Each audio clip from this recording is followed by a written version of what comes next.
ಗಿರೀಶ್ ಅಂತ ಮೈಸೂರಲ್ಲಿ ಕೊರೋನೊಬ್ಳಿ ನಮ್ಮೂರು. ಸಿದ್ದರಾಮಯ್ಯವರು ಒಂದು 3 ವರ್ಷ ಆಡಾಳ್ರು. 3 ವರ್ಷ ಆದಮೇಲೆ ಈಗ 2 ವರ್ಷ ಆಡಾಳ್ತಿದ್ದಾರೆ. ಇವ್ರಿಗೆ ಅದೇ ಕಂಪೆನ್ಸ್ ಬೇಕು ಅಂತ ಏನಿದ್ದು ಇವ್ರು ಜಮೀನುಗಳು ಮಾಡಿಲ್ಲ. ಈಗ ಒಂದೊಂದು ತಲೆಗೆ ಮಿನಿಮಮ್ ಇವರು 4 ರಿಂದ 5 ಲಕ್ಷ ಹುಟ್ಟ ಪಾಪುವಿಂದ ಸಾಲ ಓದ್ಕೊಂಡಿವಿ. ಅದು ಯಾರು ತೀರಿಸ್ತಿರೋದನ್ನ ಹೇಳಿ? ನಮ್ಮ ರೈತರ ಜಮೀನೇ ಬೇಕು ಇವ್ರಿಗೆ. ಇವ್ರ ಸ್ವಂತ ಜಮೀನುಗಳಿಲ್ಲ. ಇವರು ಮಾಡಿ ಮಾಡಿ ಲಕ್ಷ ಕೋಟಿ ಕೋಟಿ ಅಮೇರಿಕಾ ಬಾಂಬೆ ಅಲ್ಲೋಗಿ ಇವ್ರ ಮಕ್ಕಳು ಸಾಕ್ಬೇಕಂತೆ. ನಾವುಗಳು ಇಲ್ಲಿ ಗೆಕ್ಕಣಿರೋದಾ?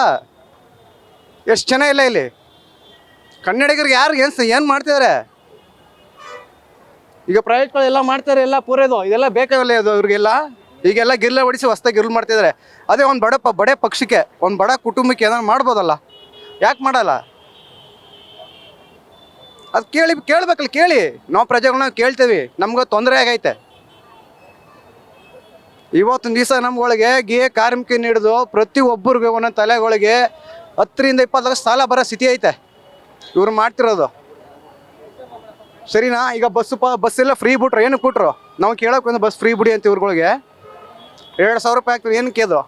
ಈಗ ಒಂದು ಮನೆಗೆ ಬರೋ ಗ್ಯಾಸ್ ಇಲ್ಲ. ಫಸ್ಟ್ ಹೊಲ ಹಸ್ಬಿಟ್ಟು ಅಡುಗೆ ಮಾಡೋಕ್ಕೆ ಗ್ಯಾಸ್ ಇಲ್ಲ. ಗ್ಯಾಸ್ ಕೊಡ್ತಾರೆ ಇವ್ರು ಫ್ರೀ? ಫ್ರೀ ಗ್ಯಾಸ್ ಕೊಡ್ತಾರಮ್ಮ ಇವರು? ಕೇಳಿದನ ಮಾತಾಡ್ಕೆ ಅವ್ನಿಗೆ ಮನ್ಸನ ಏನೋ ಅವ್ನು ಹೊಂಟೋಗ್ಬಿಟ್ಟು ಜಮೀನು ನಡ್ರಿ ಹೋಗಿ ತೋರಿಸ್ಕೊಡ್ತೀನಿ. ಅಲ್ಲಿ ಎಷ್ಟೆಷ್ಟು ಪಾಪ ರೈತರುಗಳು ಮರಗಳು ಮತ್ತು ಅಲ್ಲಿಂದ ಅಡಿಕೆ ತೆಂಗು ಎಲ್ಲ ಬೆಳೆದಿದ್ದಾರೆ. ಅದೆಲ್ಲ ಕಿತ್ತಾಕ್ಬಿಟ್ಟು ನೀನು ಹೋಗಿ ಪ್ರಾಜೆಕ್ಟ್ ಮಾಡಬೇಕು ಅಂತ ನಿನ್ನ ಜಮೀನು ಇಲ್ವಾ? ನಿನ್ನ ಜಮೀನಲ್ಲೇ ಮಾಡಿಬಿಡು. ರೈತರ ಜಮೀನು ಹೆಂಗೆ ಬೇಕು? ರೈತರು ಹಂಗಾರೆ ನಿಮ್ಗೇನು ಮಾಡೋಕ್ಕೆ ಅಲ್ವಾ? ಈಗ ರೈತ ಒಬ್ಬ ಭತ್ತ ಬೆಳೆದ್ರೆ ನಿಮ್ಮ ಮನೆಗೆ ಬರೋದು. ನಮಗೆ ಗೊತ್ತು ಏನು ಕಷ್ಟ ಅದ ಅಂತ. 1 ಲೀಟ್ರ್ ಹಾಲ್ಗೆ ಎಷ್ಟು? 1 ಲೀಟ್ರ್ ಹಾಲ್ಗೆ ಎಷ್ಟು ಮೇಡಮ್? 40. 1 ಕ್ವಾಟ್ರ್ ಎಣ್ಣೆ ಎಷ್ಟು? 1 ಕ್ವಾಟ್ರ್ ಎಣ್ಣೆ ಎಷ್ಟು ಇವತ್ತು? 120 ರೂಪಾಯಿ 1 ಕ್ವಾಟ್ರ್ ಎಣ್ಣೆ. ಹಾಲು ರೈಟ್ ಏನು? ಎಣ್ಣೆ ರೈಟ್ ಏನು? ಸಂಪೂರ್ ಅಡುಗೆ ಮರ ಎಣ್ಣೆ ಎಷ್ಟು ಇವತ್ತು? 190 ರೂಪಾಯಿ. ಬೆಳೆ ರೇಟ್ ಎಷ್ಟು? 200 ರೂಪಾಯಿ. ಏನು ಬೆಳೆ ನಾವು? ಹೊಟ್ಟೆ ಮೇಲೆ ಹೊಡಿತಾ ಇದ್ದಾರೆ ಇವರು. ಇವರೆಲ್ಲ ಸೇರ್ಕೊಂಡು ಹೊಟ್ಟೆ ಮೇಲೆ ಹೊಡಿತಾ ಇದ್ದಾರೆ. ಅದನ್ನ ನನ್ನ ಕನಸಿನ ಪ್ರಾಜೆಕ್ಟ್ ಅಂತಾನೂ ಕೂಡ ಡಿ.ಕೆ. ಶಿವಕುಮಾರ್ ಸುಮಾರು ಸರಿ ಹೇಳಿದ್ದಾರೆ. 1 ವರ್ಷದಿಂದನೂ ಕೂಡ ರೈತರು ಅಲ್ಲಿ ಹೋರಾಟವನ್ನ ನಿಜ ಅದು. ಆ ಡಿ.ಕೆ. ಶಿವಕುಮಾರ್ ಮಾಡ್ಬೇಕು. ಅವ್ರ ಜಮೀನಿಲ್ಲ. ಅವ್ನ ಕನ್ಸಿನ ಪರ್ಮಿಟ್ ಅವ್ರ ಮನೇಲೆ ಮಾಡ್ಕೊಳ್ಳಿ ಬಿಡಿ. ಅಲ್ಲಿ ಮಾಡೋ ಅಂತ ಹಣ ಬರ ಏನೈತೆ? ಅವ್ರ ಮನೆ ಇಲ್ಲ, ಅಲ್ಲೇ ಮಾಡ್ಕೊಬಿಡಿ. ಅವರು ಇದು ತಪ್ಪು ಮಾಡೋದು. ಮಾಡಂಗಿಲ್ಲ. ರೈತರ ಮೇಲೆ ಹೊಟ್ಟೆ ಮೇಲೆ ಹೊಡಿತಿದ್ದಾರೆ ಇವರೆಲ್ಲ. ಇವರು ಒಬ್ಬರ ಮೇಲೆಲ್ಲ ಸಾವಿರಾರು ರೈತರುಗಳಿದ್ದಾರೆ. ಈಗ ನಾನು ಭತ್ತ ಬೆಳೆದಾಕ್ರೆ ನೀವು ಅನ್ನ ಊಟ ಮಾಡೋಕೆ ಬರೋದು. ನಾನು ಬೆಳೆದರೆ ನೀವು ಮುಖ್ಯಮಂತ್ರಿ ಆಗ್ಬಿಟ್ಟು ನೀವು ಹೊಂಟೋಗ್ಬಿಟ್ಟು ನಿಮ್ಮ ಮನೇನ ತಂದು ಮಾಡ್ತೀರಾ? ಎಲ್ಲಿಂದ ತಂದು ಮಾಡ್ತೀರಾ? ನೀವು ಯಾವತ್ತಾರು ನೋಡಿದ್ದೀರಿ ಒಂದು ಅಕ್ಕಿ ಕಾಳು ಹಿಂಗೆ ಬೆಳಿಬೇಕು ಅನ್ನೋದಾ? ಒಂದು ಭತ್ತನ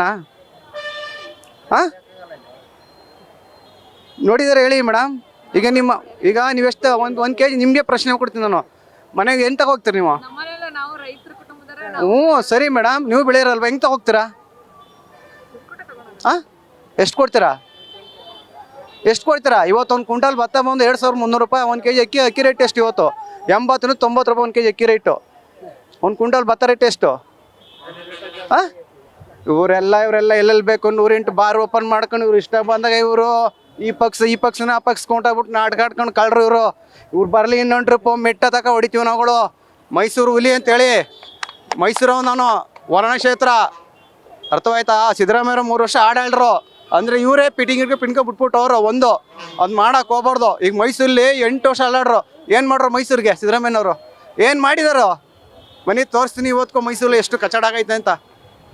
ಇವರೆಲ್ಲ ದೊಡ್ಡ ಕನ್ಸ್ಟ್ರಕ್ಷನ್ ಬಿಲ್ಡಿಂಗ್ಗಳು ತಗೊಂಡು ಮಾಡ್ಕೊಂಡು ಇವ್ರ ಹೆಂಡತಿ ಮಕ್ಕಳು ಮಾತ್ರ ಚೆನ್ನಾಗಿರ್ಬೇಕು. ನಾವು ಯಾರು ಚೆನ್ನಾಗಿಲ್ಲ ಅಲ್ಲ. ಅದು ಮಾಡೋದು ತಪ್ಪು, ಮಾಡಬಾರ್ದು ಅದನ್ನು.